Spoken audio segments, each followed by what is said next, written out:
اولجنا کو جیوینا بارزانی و آلین سیاسی دهاتی پیکانین هشتا دست به ولوین خوانه کریه لیبریار هفته دهاتی سردنا گوران و کمال بکن و دگلوان دب جون لم حفتا او لجنه كبيكندرا او كوميتي كبيكندرا او سرداني لا كان دبيش في خوان كوب بنوا باشە تا ئێستا کۆ نەبوونەتەوە كون بونتو هشتا بس رنقل شموا كوب بنوا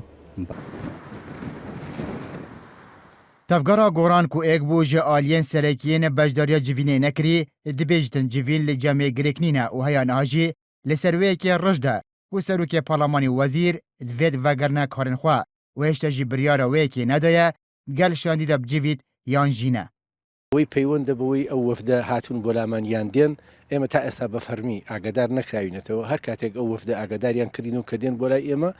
وەک بزوتنەوەی گۆڕان ئەو کاتە هەڵوەستی خۆمان ڕادەگەێنین زۆر بە وردی تاوتوی هەموو ئەو قسە و گفتوگویانەمان کردووە کە لەناو کۆبوونەوەکەی سەری ڕەشکراوە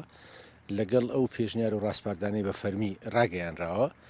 و بەنسبەت ئێمە وەک بزوتنەوەی گۆڕان بەلای ئێمە ئەوەنە گرنگ نییە ئایا ئێمە بەشداری لە کۆبوونەوە دەکەین یا ناکەین یا لە پێکاتەی وەفدێک ئەبینیان نا بەقەدەر ئەوەی کە بەلای ئێمە ئەوە گرنگە کە چ ڕێ و شوێنێک بگیرێتە بەر بۆ ئەوەی لەم قەیرانە دارایی کە بەرۆشی هەرێمی کوردستانی گرتووە دەرباز بین.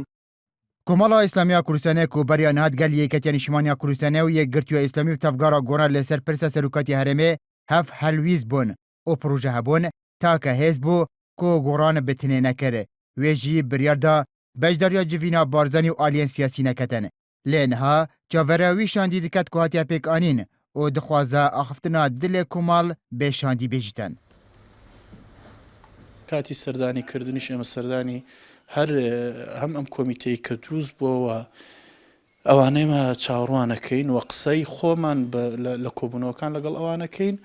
و ئەو کاتیش بڕیارە دەینیانی لەسەر بەشداربوون و بەشدار نەبوونمان بوودا بەشداریکردن و نەکردنی ئێمە وەک بنەما ئێمە هەرگیز کۆبوونەوە ڕەت ناکەینەوە باوەڕمان وایە گفتوگۆ تەنها ڕێگەی چارەسەرە